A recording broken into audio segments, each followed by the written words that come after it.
Por eso es necesario que la prescripción y la dosis sea personalizada por cada individuo que tiene una condición física, una historia de enfermedades, etcétera, diferente. Por lo tanto, la frecuencia cardíaca, por un lado, me permite prescribir ejercicio en función de ella y también me permite reconocer cómo está percibiendo ese individuo el ejercicio. También me permite saber a priori si ese sujeto tiene una buena o una mala condición física. ¿Se acuerdan que la semana pasada hablamos acerca de quién tenía mejor condición física? Un sujeto A que tiene una frecuencia cardíaca en reposo de 60 latidos por minuto, o un sujeto B que tiene 100 latidos por minuto. ¿Quién tiene mejor condición física? ¿A o B? ¿Quién dice que B?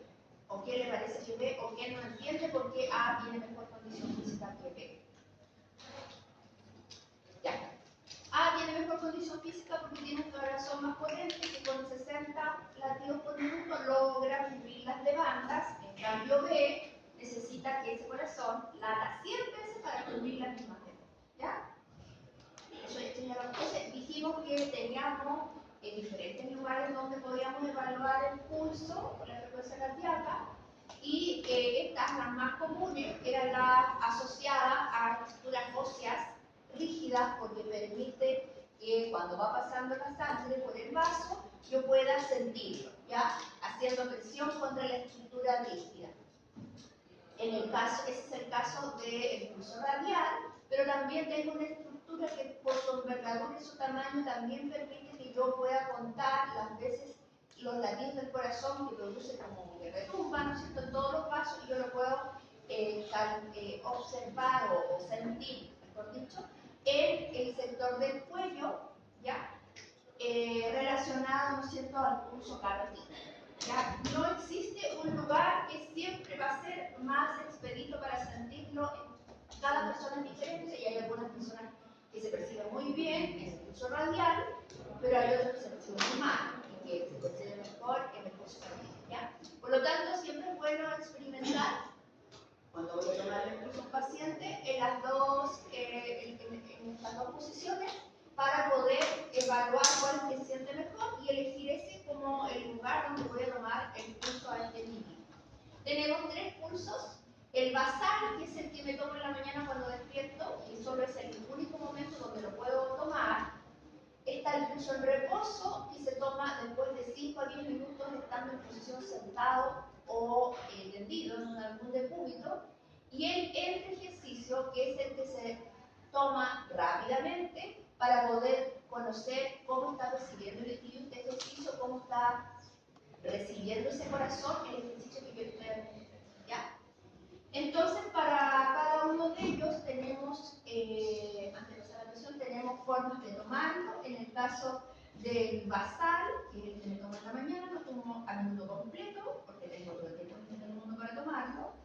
El en reposo también lo tomo a minuto completo, porque si lo tomo a minuto completo es más exacto, que si lo tomo en una porción y lo estimo. ¿A qué me refiero con eso? Que podría tomar el pulso en 60 segundos, que es minuto completo, en 30 segundos multiplicarlo por 2, en 15 segundos multiplicarlo por 4, ¿ya? Pero siempre va a ser más exacto tomarlo a minuto completo. Sin embargo, cuando tengo que tomar pulso entre ejercicios, no tengo tiempo para tomarlo a minuto completo, porque generalmente tengo periodos de reposo, de descanso acotados, pequeños. Por lo tanto, lo más eficiente es que lo tome en menos de un minuto, ¿ya? Y podría ocupar cualquiera de los que dije anteriormente, pero el más práctico es tomarlo en 6 segundos, porque el resultado que me dé simplemente le agrego un 0. Entonces, si yo en 6 segundos tomé 6 latidos, si le pongo un 0, esa persona tiene 60 latidos por minuto, ¿ya? Y eso es una medida para poder evaluar rápidamente la frecuencia cardíaca. Estamos viendo parámetros que se tienen que evaluar cuando yo voy a evaluar la actitud física. Sí o sí tengo que evaluar ciertos parámetros en reposo, y uno de ellos es la frecuencia cardíaca y otro también es la presión arterial. La presión arterial se evalúa siempre. Las evaluaciones dentro de un programa de ejercicio, ¿a qué me refiero con un programa? una serie organizada de sesiones por a lo menos 3 meses de duración, donde yo tengo una planificación respecto a los ejercicios que voy a hacer, ¿ya?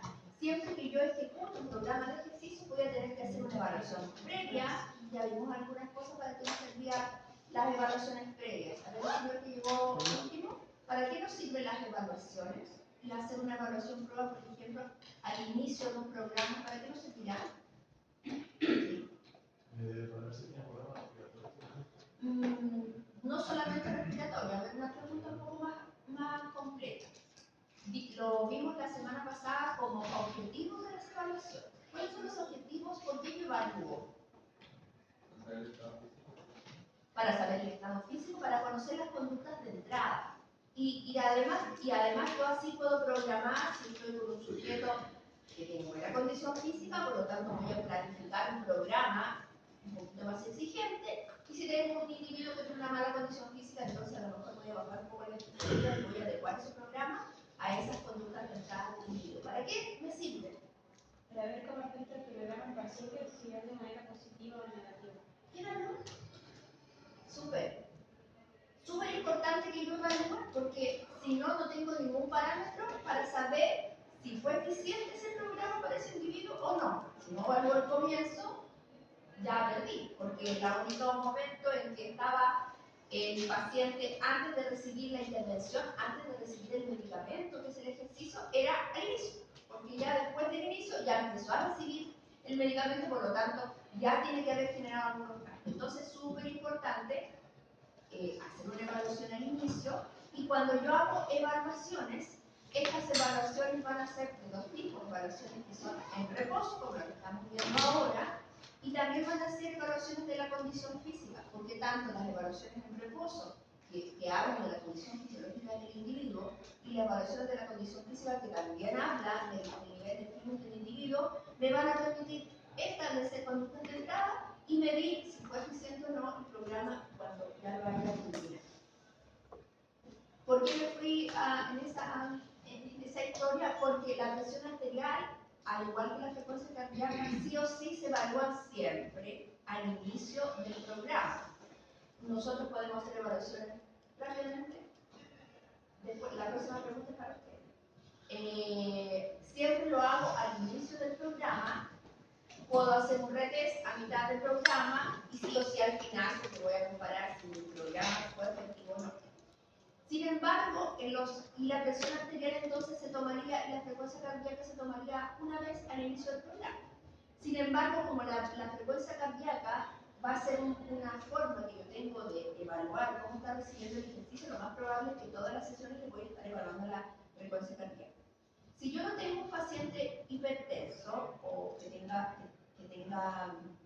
o diabético o alguna enfermedad de base, una enfermedad crónica, entonces lo más probable es que yo tome la presión arterial la primera vez en el programa, y como en el programa de las sesiones el tiempo es acotado y yo no utilizarlo para administrar el medicamento que es el ejercicio, lo más probable es que no la vuelva a tomar. Sin embargo, si tengo un grupo de personas hipertensas, o dentro de mi grupo de personas hay un hipertenso, tengo la obligación de tomar la presión arterial cada sesión, ¿ya? Solo en las personas hipertensas, diabéticos o con alguna enfermedad de cuidado, tengo que controlar de que ese individuo esté en condiciones de realizar esta intervención con ejercicio si tiene una presión normal, ¿ya?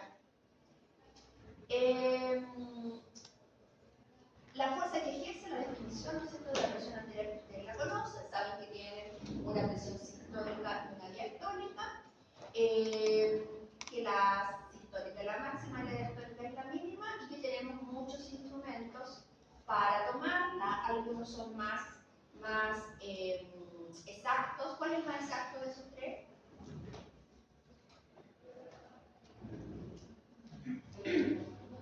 ¿Cuál? El primero, el de mercurio, ¿ya? Es el más exacto, pero el más demoroso para tomar, ¿ya? Y el último es el más inexacto, pero es el más rápido, ¿ya? El primero, además, y el segundo, tengo que tener algún expertise para tomarlo, porque tengo que tener alguna técnica. En cambio, estos que son digitales se toman solos, ¿no es cierto?, pero son más inexactos. Sin embargo, como yo no estoy haciendo una evaluación científica de la presión arterial, sino que quiero tener algún nivel de referencia, podría utilizar como manera de ser más eficiente la utilización del tiempo dentro de la sesión el digital, ¿ya? Pero sin embargo, si voy a hacer una investigación, debería de ser más preciso y utilizar otro que tenga mayor precisión. Peso también es peso es un parámetro, peso y talla, que yo voy a tomar, pero que no es sí o sí lo tengo que hacer en reposo, ¿ya? ¿Por qué lo pongo acá? Porque si yo lo mando al sujeto a hacer test de Cooper y viene todo sudado y luego lo tengo que decir, a ver, párese acá, tomarlo un poco para poder ubicarlo, para tomarle la talla, se van a sentir incómodos el paciente y usted, ¿ya? Y va a llegar todo sudado. Entonces, en términos domésticos y prácticos, es preferible tomar la estatura y el peso antes de que lo someta a alguna actividad física más intensa. Lo que no significa de que si ya se puede hacer Cooper, no pasa nada si lo peso y lo mido después, ¿ya? Pero es un tips. Entonces el peso, ustedes saben que lo podemos medir, hay diferentes instrumentos dependiendo de la edad del individuo y de la capacidad que tenga el individuo de ponerse de pie. Y la talla, también tenemos diversos instrumentos dependiendo de la edad del individuo y si se toma la talla de pie o acostado.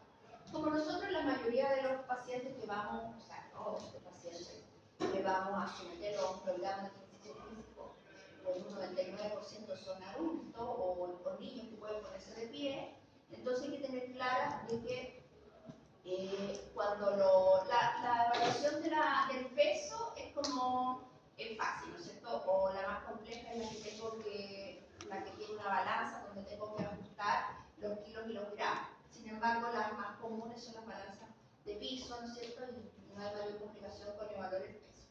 En el caso de la talla, tiene que ser medida con el paciente bionicado, dependiendo del equipo que vamos a utilizar. Ojo con los pinches, las colas, los moños, porque eso no tiene que interferir, el cabello, ¿no es cierto? Los pies tienen que estar pegados atrás paralelo. Y tengo que tener el pie, la pantorrilla, las nalgas, la espalda pegadas atrás y tiene que estar la cabeza alineada en el plano de Frankfurt, que quiere decir aquí donde está el tramo de la oreja, con el borde de la línea orbitaria, tiene que estar en línea horizontal o paralela al suelo, ¿ya? La cabeza bien ubicada y yo bajo, ¿no es cierto?, la placa para medir y cuando la bajo, la voy bajando, tengo que pedirle al sujeto que haga una inspiración profunda, ¿ya? Y eso me da la seguridad de que todas las veces que yo lo mida lo voy a medir en inspiración, por lo tanto, si no lo hago, entonces algún día puede estar el sujeto en expiración y no va a ser tan alto como lo hace si está en inspiración. Entonces, para uniformar la medida, le pido que haga una inspiración profunda, se maneje con el plano de Frankfurt, bajo la placa y registro la talla y el peso me va a servir para calcular el índice de masa corporal, que ustedes ya lo conocen, que se expresa en kilogramos por metros al cuadrado. Ojo que vi varias pruebas que estaban enfocadas acá. Kilogramos en metros al cuadrado, no en centímetros, en metros al cuadrado. Por lo tanto, cuando yo quiero calcular el índice de masa corporal, tengo que poner kilogramos partido por los metros, o sea, 1.6 dividido a 60. Por lo tanto, tengo que multiplicar 1.6 por 1.6. Ese resultado lo coloco acá y luego mi peso lo divido por ese resultado y obtengo el índice de masa corporal. ¿Cuál es el error, señorita? Es algo que llegó a mí. ¿Cuál es el error del IMC? Porque el IMC es súper aceptado como un buen índice para poder definir si alguien está en peso normal, sobrepeso u obeso, pero tiene un error. ¿Cuál es el error? Pues la gente dice, no es tan bueno.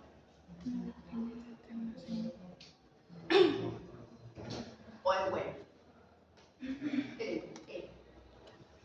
No puede distinguir entre grasa y músculo. Muy bien, entonces vamos a tener sujetos así tremendamente musculosos que según el IMC están obesos, ¿no es cierto? Porque el peso, ¿no es cierto? Porque los músculos pesan más que la grasa, el peso partido por la talla al cuadrado le va a arrojar mayor o igual a 30. Entonces acá tenemos, según la OMS y también según la norma técnica de UNISAL en Chile, cómo se divide o cómo los rangos, cómo se clasifican los estados nutricionales, menor a 18,5, entonces está enflaquecido, de 18,5 a 24,9, normal, sobrepeso igual o mayor a 25, obeso igual o mayor a 3. ¿Ya? Y de ahí hay diferentes parámetros para catalogar todo eso. Entonces acá tenemos el ejemplo que el compañero nombró, donde dos personas que tienen 31 IMC se catalogan ambos como obesos, sin embargo claramente uno está obeso y el otro tiene una buena condición física con un porcentaje de masa muscular. Otro parámetro que también lo tomamos en reposo, pero no es que sí o sí en reposo, sino que es para hacerlo más fácil, lo tomamos en reposo, porque ahora sí es complejo para ambos tomar un perímetro de cintura estando sudado. Señor que come chicle en las disertaciones no hable menos, o levanta la mano si quiere. ¿Vale? Entonces, el perímetro de cintura es un parámetro que voy a evaluar, pero tengo que tener algunas consideraciones. Por ejemplo, ¿en qué lugar se vive con una wincha extensible? Pero ¿dónde ubico la wincha? Lo ubico en la línea media entre el reborde costal y el borde, ¿no es cierto?, de, ¿cómo se llama esto? Retiliar.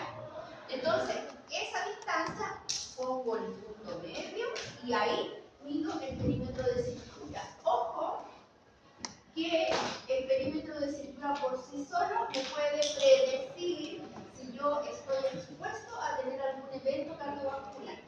Si soy hombre y tengo un perímetro mayor a 102, estoy expuesto. Y si soy mujer y tengo un perímetro mayor a 88, estoy expuesto. Por lo tanto, todos los sujetos que superen esa condición, esa medida, yo tengo un programa de ejercicio, tengo que tener cuidado. ¿Ya?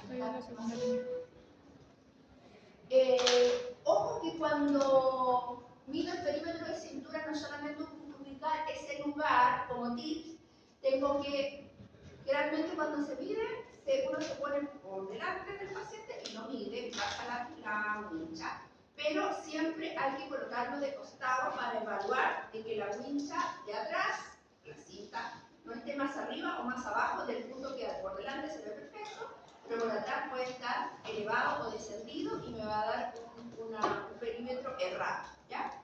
Ojo con eso. Ya, la composición corporal tiene que ver con los compartimentos y dentro de esos compartimentos que tiene nuestro cuerpo, los más importantes son dos. ¿Cuáles son? Uno es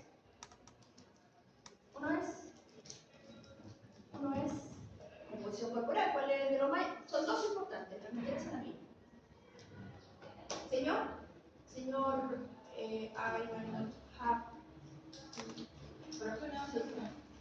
¿no entiende? Señor, usted, fanático de Chile, eso no le hace nada, porque te hace trabajar la glándula y secretar ácido clorhídrico y después cuando se tiempo de seguir comiendo chileno. Dígame, ¿cuáles son los dos compartimentos que a mí me interesan? Como kinesiólogo, que tengo que mejorar, ojalá. Uno disminuirlo y el otro aumentar. ¿Cuál? Entonces los dos compartimentos que me interesan, el compartimento que tiene que ver con la grasa y el compartimento que tiene que ver con el músculo. Y en un obeso, ¿qué es lo que quiero subir? El músculo. ¿Y qué es lo que quiero bajar? La grasa. Por lo tanto, dentro de la composición corporal, porque además está la composición corporal, no solamente el cuerpo está compuesto de grasa y músculo, también hay otras estructuras, también hay líquido, pero lo que a mí me interesa son dos, la grasa y el músculo. Y para poder medir eso, tengo varias formas de hacerlo. Algunas se pueden hacer con el glicómetro, por ejemplo. Hay varias fórmulas para medirlo. Sin embargo, para mi gusto, los nutricionistas dicen que es más exacto el glicómetro, pero para mi gusto es exacto cuando tienes un entrenamiento para medirlo, ¿ya? Porque para poder medir bien un pliegue graso,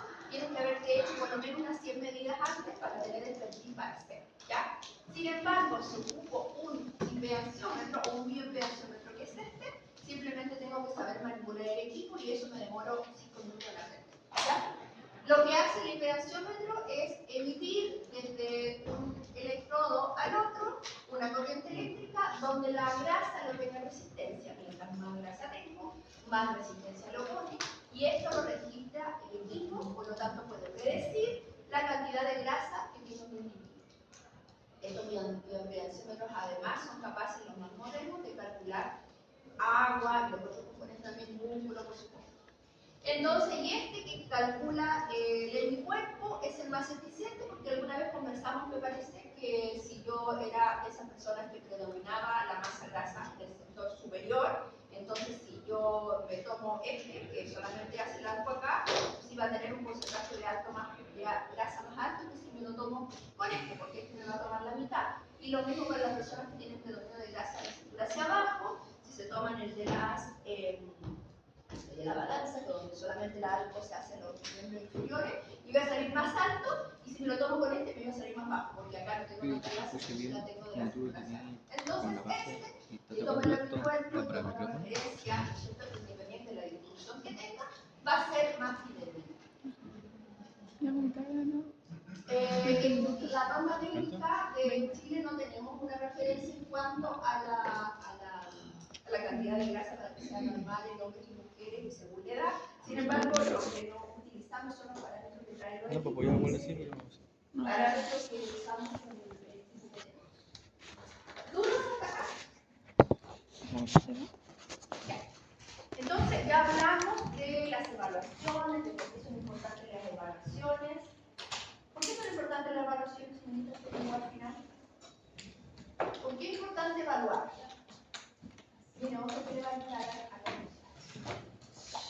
¿Por qué es importante evaluar? Lo dijimos antes, usted se lo perdió porque llegó a empezar. ¿Por qué? La clase pasada lo mismo dijimos, son los objetivos de la evaluación. Porque como yo voy a ser un profesional, yo no solamente tengo que saber hacer algo operativo, sino que tengo que saber por qué no. ¿Ya? Entonces, ¿por qué hay una evaluación? Para ver qué capacidad tiene la persona, trabajar de qué modo trabajar la persona. Para establecer la conducta de entrada, saber cómo está, ¿no es cierto? Señor, usted que viene llegando recién, ¿por qué evalúo? ¿Por qué hago una evaluación? Ella dice que es para establecer las conductas de entrada y saber cómo está el individuo. ¿Para qué más? Hay hartas, pero hay dos que son súper importantes. Una es esta. ¿Cuál es la otra? ¿Por qué evalúo? O mejor no evalúo. Para tener como una referencia de qué, o sea, como la capacidad que puede tener como el paciente, pues si yo con eso me puedo referenciar con eso.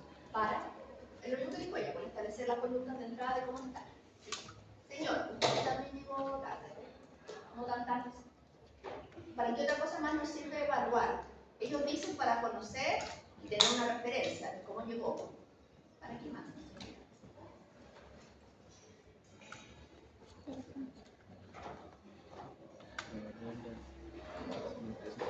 Para observar los progresos. Señor, que llegó último. Para observar los progresos. Entonces, si yo evalúo al comienzo, yo evalúo al final, puedo observar si hubo progreso. ¿Ya? Estas son las dos objetivos más importantes de por qué yo evalúo.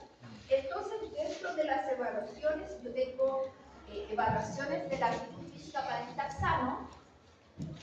Tengo varias. A ver, ¿alguien se acuerda de alguna? ¿Se acuerda de alguna actitud física que yo tenga que sí o sí para estar sano? Que tenga que evaluar, aparte de las que dijimos recién, las en reposo y las que no son tan en reposo, las otras, las activas, cualquiera. Ah, resistencia. Resistencia. Ahora me acordás de ahí que vamos a hablar de la resistencia, que la resistencia tiene una salvedad. ¿Qué otra cosa más? La fuerza, ¿qué más? Flexibilidad, señorita. Ya, ¿y qué más? El equilibrio y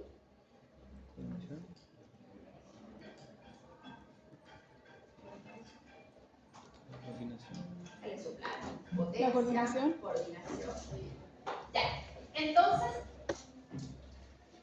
vamos a hablar de una que nos dijeron, que es la capacidad aeróbica, porque la capacidad anaeróbica también la puedo medir, pero como yo voy a trabajar en personas, voy a medir la física para estar sano, la capacidad aeróbica la voy a relegar a las personas que van a trabajar, a los deportistas que van a trabajar para cumplir marcas, para la competencia, pero yo sí estoy trabajando con un grupo de personas donde lo que yo quiero es mejorar mi salud. Muchas veces al trabajar con la capacidad aeróbica estoy un poco jugando en el límite con la salud y lo poco saludable, ¿ya? Por lo tanto, la capacidad aeróbica no la voy a considerar. Existen formas de medir la capacidad aeróbica, por supuesto, y generalmente son técnicos para los deportistas, pero como yo voy a estar trabajando con el 90% de la población chilena que son sedentarios, entonces yo necesito evaluar una capacidad que es la reina de todas las capacidades, que es la capacidad aeróbica. ¿Por qué digo que es la reina? Porque yo solamente evaluando esta capacidad podría decir si la persona tiene un buen o un mal nivel de físico.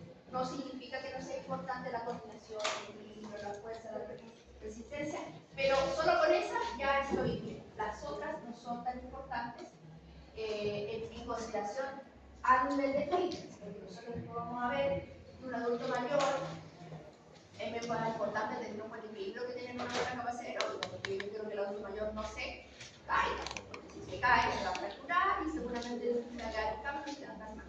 Ya, por lo tanto, que tenga buena capacidad aeróbica o no, da lo mismo, pero en un sujeto más joven sí es importante la capacidad aeróbica. Bien, entonces, ¿por qué dice resistencia o capacidad aeróbica? Porque nosotros en términos de resistencia, si no le ponemos apellido, podríamos estar definiendo un concepto un poco ambiguo.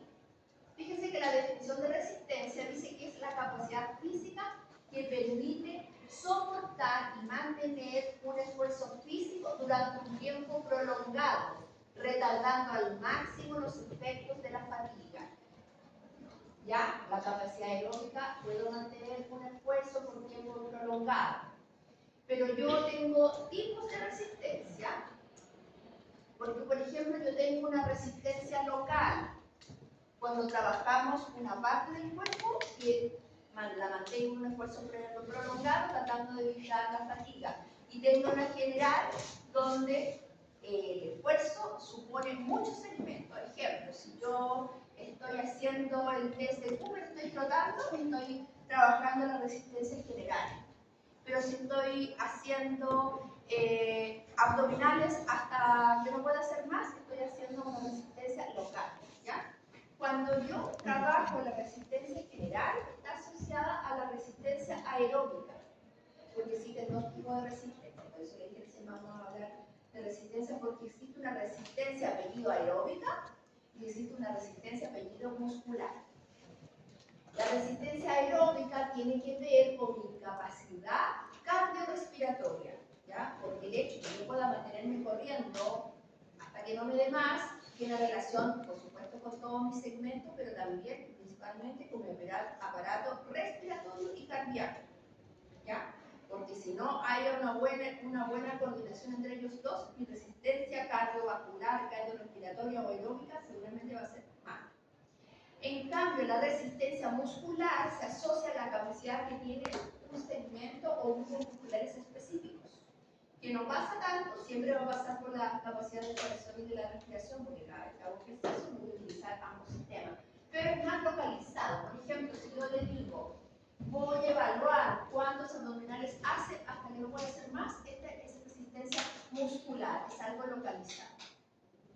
Si le digo, le voy a evaluar la capacidad de aeróbica, es una resistencia general. Entonces, ojo, cuando hablo de resistencia, tengo que decir resistencia, no solo, sino que resistencia aeróbica, estoy refiriendo a esa, la resistencia general, o resistencia muscular, una resistencia acotada, específica de un grupo de músculos, ¿ya?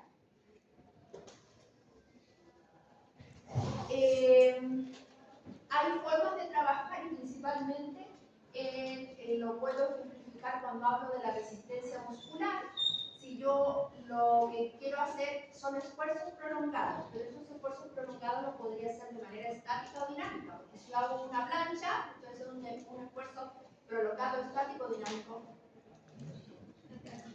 Estático, porque estoy ahí, hasta que me mano. Y si estoy haciendo abdominales hasta que ya no pueda más, ¿es un esfuerzo estático o dinámico? Dinámico, porque estoy haciendo un movimiento. Hay acortamiento y acercamiento de los puntos de inserción. Acortamiento, acercamiento y alejamiento. En una plancha se mantiene, entonces estoy hablando de contracción isométrica y contracción isotópica, ¿ya? Entonces hay además esfuerzos de corta duración, de larga duración, de mediana duración y bueno, y en relación a estos esfuerzos intensos y de corta duración estoy más bien coqueteando con la resistencia anaeróbica, donde los esfuerzos y las contracciones y el movimiento se hacen en ausencia de oxígeno. Sin embargo, la resistencia anaeróbica no la voy a trabajar tanto, si tengo que saber que existe, y yo más bien me voy a enfocar a esfuerzos de larga duración, a ritmos y intensidades medias a bajas, que son las más relacionadas con los ejercicios saludables.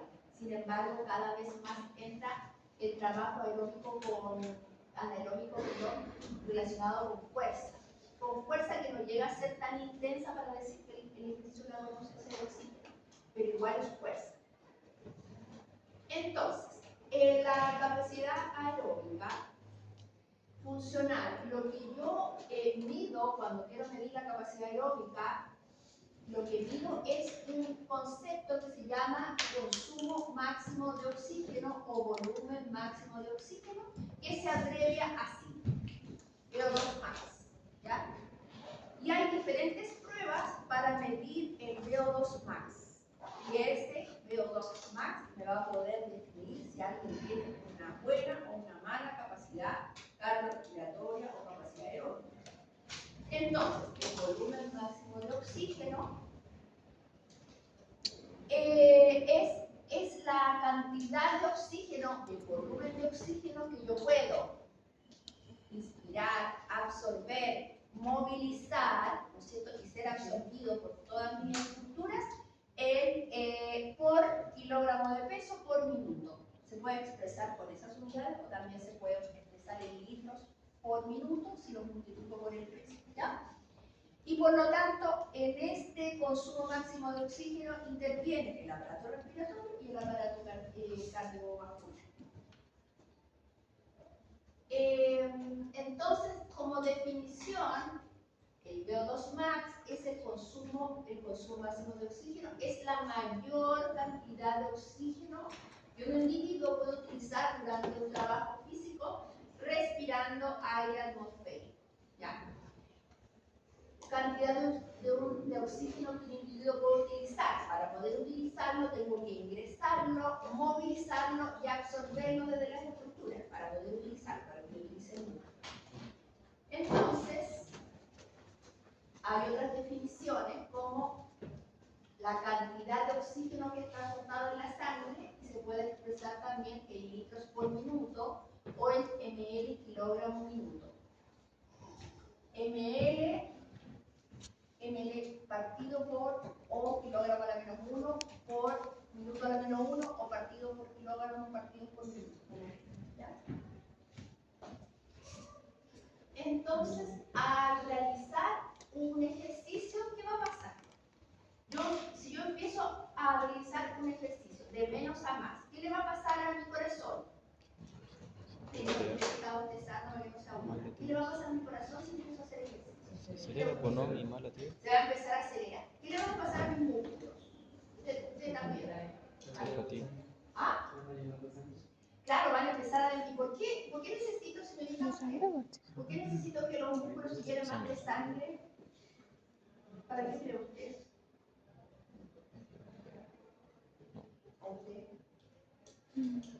¿Usted? ¿Qué para qué necesitas? Para que llegue oxígeno. Porque acuérdense que yo necesito oxígeno para que se realicen los movimientos, ¿no es cierto? Entonces yo voy a empezar, el corazón va a empezar a latir, ¿no es cierto? Voy a empezar a necesitar, voy a aumentar el corazón va a empezar a latir, si no voy a aumentar la frecuencia cardíaca, seguramente voy a aumentar la frecuencia respiratoria. respiratoria, los músculos van a empezar a trabajar, van a empezar a decir, ya, venga más sangre para acá, porque necesito oxigenar, ¿no es cierto?, estas estructuras. Y además necesito generar energía, porque para que ocurra el movimiento tiene que haber energía, tiene que haber ATP, tiene que liberarse energía para que se produzca la contracción muscular. ¿Ya? Entonces, resulta que cuando yo quiero medir la capacidad máxima que tiene un individuo, resulta que las formas de medir la capacidad máxima, el VO2 máximo, o sea, la capacidad máxima de oxígeno que yo puedo movilizar, inspirar, ingresar, movilizar y absorber, está limitada. Pero siempre se mide esa capacidad máxima poniendo al cuerpo al máximo estrés. Por ejemplo, si yo hago, generalmente todas estas pruebas son progresivas. Si yo subo a alguien en un treadmill es una cinta rodante, la rotadora. Entonces, sí, hay las pruebas generalmente de ese tipo, son pruebas de laboratorio, exigen que cada cierto tiempo se vaya aumentando la velocidad y se vaya aumentando la inclinación, porque van aumentando el estrés. ¿Ya? Por lo tanto, va a llegar un momento en que el individuo va a decir ya no va. ¿Ya? Y ese es el momento que estoy buscando, que quiero medir hasta, porque cuando yo ya no puedo ingresar más oxígeno, mis estructuras no me van a responder, porque no llega oxigenación. Entonces ahí yo voy a dar el corte, ¿ya? Porque ya no, mis músculos van a pedir más sangre, más oxígeno, y yo no soy capaz de darle más sangre y más oxígeno porque llegué a mi límite, y ese es el VO2 máximo. Entonces cuando yo subo a un sujeto o integro un sujeto a una prueba progresiva para medir el VO2 máximo, voy a partir de menos a más en la prueba, de menos a más en la intensidad y el individuo de menos a más en el ingreso de oxígeno y la movilización. A pesar de que yo le ponga más presión y le ponga más intensidad, el individuo va a seguir ingresando más oxígeno, pero va a llegar en un punto en que le voy a poner más presión, pero no va a ser capaz de ingresar más oxígeno, movilizarlo y absorberlo. Va a llegar a un punto que ya no puede más porque es su capacidad máxima. ¿Ya? Y entonces, como ya no llega más oxígeno, los músculos y el cuerpo dicen, no, voy a colapsar, hasta aquí llegue. Y ese es el punto que yo quiero encontrar, y ese es el VO2 máximo. Resulta que los sujetos, ¿a quiénes le puedo medir el VO2 máximo en general, así, al máximo? A los sujetos entrenados. Porque ¿quién acá no hace ejercicio? ¿Ya hace ejercicio? ¿Regular? Si yo a usted lo subo a un treadmill, le empiezo a poner wattaje, le pongo velocidad, le pongo inclinación, más, lo más probable es que usted no va a alcanzar a llegar a ese parámetro máximo de oxígeno, sino que antes va a decir no puedo más porque me dolió las piernas, porque me acalambré, porque por otras situaciones. Entonces, cuando uno generalmente mide a un sujeto sedentario, lo que mide es el pic, no el VO2 máximo. Para poder llegar a ese VO2 máximo, ni todas mis estructuras deberían estar acondicionadas para yo seguir hasta cuando realmente no el fallo se dé por los miembros inferiores y por la musculatura, sino que el fallo se dé porque realmente no puedo ingresar más oxígeno. Señores, si quieren se van a parar. Entonces, la región donde yo alcanzo esa meseta, la que estaba acá, donde yo alcanzo este punto, ese es el punto de máximo de oxígeno. Yo lo voy a seguir dando intensidad, pero ya no voy a poder ingresar más oxígeno. Y ese es el punto que yo quiero encontrar. Como alguien dijo que la capacidad aeróbica se medía a través del VO2 máximo, existen, acá son diferentes miradas, acá está lo de mi nombre, diferentes miradas de diferentes autores. Como alguien dijo, arreglando la mano, arreglando la cortina. Como alguien dijo que la capacidad aeróbica se mide a través del VO2 máximo, existen muchas pruebas para medir el VO2 máximo, para medir la capacidad aeróbica, que es la reina de la actitud física. ¿Cuáles son esas? Díganme ustedes pruebas, ustedes conocen. Para medir la capacidad aeróbica. ¿Qué la han hecho? Esa prueba, seguro. ¿En el colegio? De naveta, muy bien. ¿Otra más? Muy bien. Esos son los dos más conocidos, ¿ya? Dependiendo de todos los test dependiendo de la población que yo vaya a utilizar, es el test que voy a aplicar. Por ejemplo, el Cooper generalmente se aplica a los chicos o a los jóvenes, ¿ya? Mal administrados cuando le dicen, ya, el Cooper, que son 12 minutos, tienes que hacer mínimo tantas vueltas, ¿no? Pues aquí, acá es lo que uno puede, no te pueden exigir una cantidad de vueltas, si no, no me estáis midiendo la del VO2, me estáis exigiendo un VO2 que nada más difiere, ¿ya? Ya, entonces hay muchas pruebas, ya vamos a ver que hay diferentes tipos de pruebas. Acá la definición del consumo máximo y consumo del PIC. Entonces, vamos a conocer de que existen dos tipos de pruebas para medir el VO2. Unas pruebas que van a llegar al máximo y van a exigirle al máximo al individuo, como las que les comentaba recién, donde es el individuo que dice ya no puedo más, morir, hasta acá no llegué. Y hay otras donde se estima el VO2, es un periodo acotado. Yo voy a estimar cuál es el VO2. Por ejemplo, el Cooper es máxima o submáxima. Esa la que se estima se llama submáxima. ¿Cooper es máxima o submáxima? Submáxima, porque a mí me hacen correr 12 minutos, a lo mejor yo podría correr una hora. Pero es 12, es acotado. Porque luego yo con ese tiempo y medir cuántos metros alcancé en ese tiempo, yo puedo a través de una fórmula estimar cuál es mi VO2. ¿El naveta es máximo o submáximo? Máximo, porque el naveta sigue hasta que ya no puedo más. O sea, es máximo, ¿ya? Entonces se van a clasificar las pruebas dependiendo de eso, si son máximas o submáximas. Si yo tengo un adulto mayor, lo someto a una máxima. Me corté el pelo y ahí falló. Submáxima. Si tengo un adolescente, una máxima. Entonces, todos los poderes. Soy como Sansón. Tenemos también, las pruebas también las podemos clasificar como directas e indirectas. ¿Cuál es la diferencia?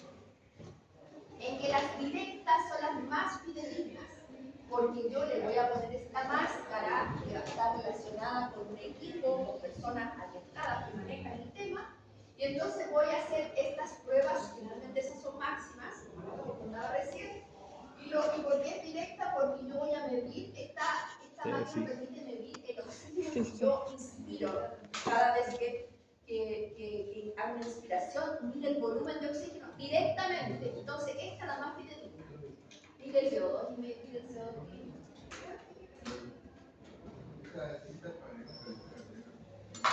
Es así. ¿Cuánto cuesta? Pero lo que pasa es que ahora, como todos usan estas, no están, esas son como sus colas. La última vez que supe de uno de ellos, en un aparato salía como 90, pero tiene la cinta con el reloj. No vende la cinta, o sea, podría vender la cinta sola, pero no te sigue si no tienes el reloj. Ya, la cinta que tiene dos electrodos, por eso que tienes que mojar, te los colocas acá y el reloj capta lo que está registrando. Yo creo que debe de haber, pero como ahora todos usan el reloj, yo creo que la mitad. Los Polar son equipos que son más eficientes, más fidedignos que el reloj, porque eso uno pone acá y los electrodos están en los equipos. Esto yo creo que hoy día sí se puede conectar a otro reloj, pero existe, te venden generalmente conjunto, el reloj y la banda. Bien.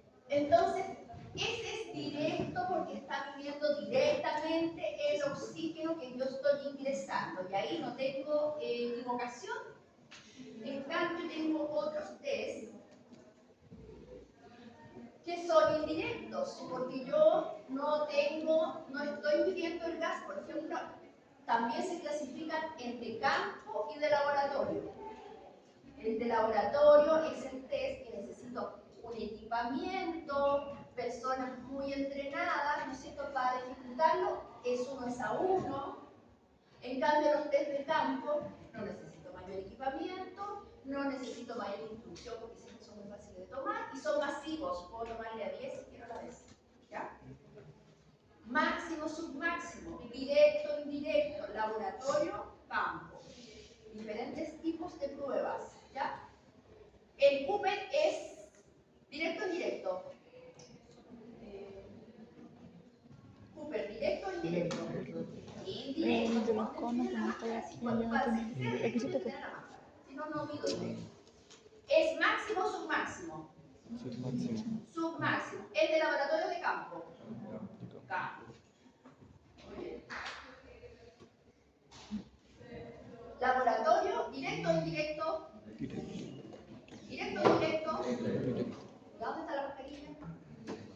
Directo tengo que tener una mascarilla que me dé el oxígeno. Lo que pasa es que, mira, te están controlando la frecuencia cardíaca, te están controlando el electro, está viendo cómo va tu corazón, pero mientras no te ponga una mascarilla que capte y que capte el oxígeno que tú estás inspirando de manera directa, no es, solamente si es directo. De cualquier otra forma, es una estimación. Si yo te estoy midiendo directamente con una mascarilla, entonces voy a saber exactamente los ml, los litros por minuto que estás consumiendo. Si no es así, este es de laboratorio, pero no es directo. Porque hay test de laboratorio, Brooks, por ejemplo, donde también hago una estimación. También puede ser máximo o submáximo, pero yo estimo, porque no tengo la mascarilla para medir de cuánto es el volumen de oxígeno. Entonces, ojo, que es indirecto, pero de laboratorio. Indirecto, pero de campo. Entonces, bueno, ese es el test de naveta, no sé si yo me imagino que ustedes lo han hecho alguna vez. Con una Bárbara están haciendo un test. ¿El jueves van a hacer? ¿Cuál van a hacer? Cooper. Ya. A ver, si van a hacer el test de Cooper, significa que ya se lo pasaron. Ya, el test de Cooper es un test de campo, de laboratorio, de campo. ¿Es directo, indirecto? Indirecto. Máximo, submáximo. Ya, van preparados para Cooper, ya saben la base. Cooper lo que hace es que hace que el individuo corra, porque tiene que tratar de mantener, de correr. O sea, no es que si camina un rato está mal, ¿ya? Pero debería de tener una corrida constante. Por eso que tiene que distribuir los esfuerzos. Que sale corriendo, después al final va a llegar a... Entonces tiene que tratar de distribuir los esfuerzos. ¿Qué es lo que pide Cooper? La fuerza aeróbica, van a decir, pero en 12 minutos, ¿qué tengo que lograr? ¿Cuál es la indicación para el paciente? En este caso para ustedes. ¿Ah? La mayor metros, cubrir la mayor distancia en 12 minutos. ¿Ya? Cubrir la mayor distancia. Si yo voy a estar midiendo la capacidad aeróbica, entonces tengo que tratar de cubrir siempre, cada vez que mido una capacidad, una actitud física, yo tengo que dar lo mejor de sí porque esa es mi capacidad. Si yo le pongo así poco nomás, no voy a descubrir cuál es mi VO2 máximo, mi capacidad alta, pero si yo le pongo todo, o sea, todo lo que pueda correr para cubrir la mayor distancia, cuando yo me meta la fórmula, me va a dar un mejor nivel de fitness y de capacidad aeróbica que si yo no cubro poca distancia. ¿Ya? Ahora eso significa que hay que morirse fácil, no que hay que sentirse mal y terminar vomitando, no. Pero tienen que tratar de dar lo mejor de sí, como en todas las evaluaciones, lo mejor de sí para que sea fidedigna la medición. ¿Ya? Entonces, ese día van a ir a terapia. Mañana, ya. Con bloqueador solar, con agüita, nadie viene sin desayuno, porque la hipoglicemia son súper comunes. Entonces, el que no alcanzó a tomar desayuno se llevará una barrita cereal, se la comerá antes, para que, recuérdense que el ejercicio es una experiencia agradable. Las evaluaciones a veces no tanto, pero cómase algo porque pues, le puede dar una glicemia, por muy joven que sea, igual se le puede dar, ¿ya? Entonces, desayunados, algo liviano, sí, pues no se da como con leche, pasta, porque también se va a sentir mal, ¿ya? Porque el proceso digestivo igual toma su tiempo. A menos que se tome una hora antes y descanse ese tiempo y haga el cambio. Entonces, volumen máximo de oxígeno. VO2 max es la cantidad máxima de oxígeno que el organismo puede absorber, transportar y consumir en un tiempo determinado. ¿Ya? Acá tenemos dos tipos de formas de expresar el VO2 máximo. No se asusten con los números, porque yo sé que se asustan. Yo lo puedo expresar de manera relativa cuando expreso. Por ejemplo, ustedes van a ir a hacer el test de Cooper y ojalá que realmente calculen lo que puedan, su VO2 máximo o su PIC, pero en la referencia que van a tener. La fórmula de Cooper expresa el VO2 máximo en ml por kilogramo de peso por minuto. Un VO2 relativamente normal o razonable, común, son 35 ml kilogramo minuto. Entonces, cuando yo digo saqué 35, lo voy a poder relacionar con algunas tablas que lo expresan en ml kilogramo minuto, que diferencia si son hombres o mujeres y la edad que tienen. ¿Ya? Porque es importante. Llegó tarde y se va a temprano, ¿cómo la cuestión? Entonces, estas tablas me lo expresan y es relativo. ¿Y por qué es relativo? Porque, a ver, ella, por ejemplo, sacó 35 ml kilogramos minuto de VO2. Yo tendría que sea un poco más. Y usted, 35 también. Las dos iguales. Pero es relativo, porque las dos sacan 35 para mí igual. Pero si yo ahora lo multiplico por el peso, ya no es igual. Absoluto. Porque ella transportó su peso y cuando hizo el test, se preocupen. Hace las dos Cooper y sale 35 igual. Usted dio 10 vueltas y yo dio 10 vueltas. Pero ella dio 10 vueltas con un peso mayor que el suyo. Por lo tanto, cuando yo lo transforme en absoluto, la capacidad de ella va a ser mejor que el suyo. ¿Ya? Porque lo multiplico a algo que es más cercano al eliminado.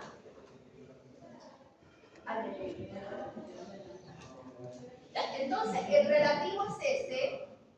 Y cuando yo lo multiplico por los kilogramos de peso, me queda el ml minuto, pero los ml lo puedo pasar a litro y lo expreso en litros por minuto. Si tengo 1000 ml, es un litro por minuto. Entonces acá están los 35. Si yo peso 64 kilos, entonces multiplico 64 por 35, me va a dar 2240. Los kilogramos se van. Me queda en 2240 ml por minuto. Si un litro son 1000 ml, ¿cuántos litros son 2240 ml? 2.240 litros por minuto. Entonces, que yo tenga un volumen máximo de oxígeno de 35 ml kilogramos minuto, si peso 64 kilos, es lo mismo que tener un volumen de oxígeno de 2.240 litros por minuto.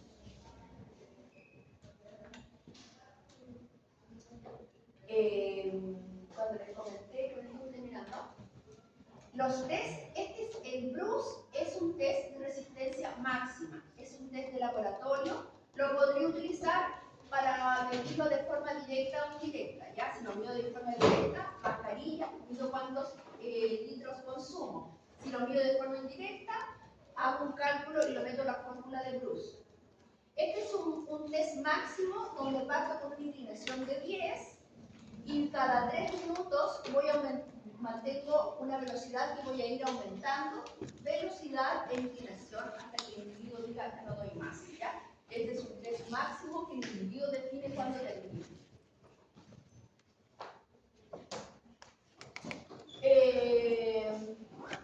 Y los test de campo, como el test de Cooper, yo tengo que cumplir con un parámetro específico. Existen test de Cooper que miden cantidad de metros que cubro en esa cantidad de tiempo. Y hay test que son al revés, que tengo especificado una distancia, por ejemplo el test de la milla o el test de los 2 kilómetros, donde yo tengo que cubrir una distancia, pero la tengo que cubrir en el menor tiempo posible.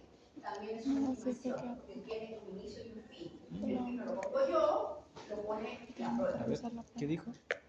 Dije que existen test que tienen como definición el esfuerzo dado por el tiempo que te vas a mantener haciendo el test o la distancia que tienes que cubrir para terminar el test. Existe un test, voy a ver un test de los 6 minutos, que también es de tiempo, que es más aceptado o más dado para los adultos mayores, donde no se corre, se camina, y tengo que caminar lo más rápido posible durante 6 minutos. ¿Qué es lo que busco? ¿Qué es lo que anda buscando el test? Que yo haga qué. Medir la resistencia. Sí, esa es pero el test en sí, ¿qué variable busco? Cuando digo camina lo más rápido durante 6 minutos, ¿qué es el parámetro? ¿Cuál es la variable que voy a buscar para meter en la fórmula? Si el V dice corre lo más rápido posible durante 12 minutos, ¿cuál es la variable que ando buscando? la distancia, los metros. Y en el test de los 6 minutos, lo mismo. Digo que durante 6 minutos voy a caminar lo más rápido posible, ando buscando una variable que se llama metros. Y seguramente la fórmula de los 6 minutos, la fórmula de Cooper, la X es los metros. Yo voy a cubrir Mi mamá. 12 minutos corriendo o 6 minutos caminando. Y si yo digo, voy a hacer el test de los 2 kilómetros, y significa que usted tiene que cubrir esos 2 kilómetros en el menor tiempo posible, ¿cuál es la variable que estamos buscando? El tiempo. Mientras yo ocupe menos tiempo para cubrir los 2 kilómetros, voy a tener mejor fitness, y si ocupo más tiempo para cubrir los 2 kilómetros. ¿Ya? Y todos esos casos son test máximos o submáximos. Submáximos, porque está acortado el esfuerzo, que no lo defino yo cuando finalizo el test, está predefinido. Dudas, consultas. Estamos entrando en izquierda derecha. Ustedes ahora con las exposiciones van a hablar de toda la capacidad física, la actividad física, vamos complementando en la clase. ¿Dudas? ¿Lo tengo con la abuela o lo Ya, mando la la verdad que tenemos algún que revisar.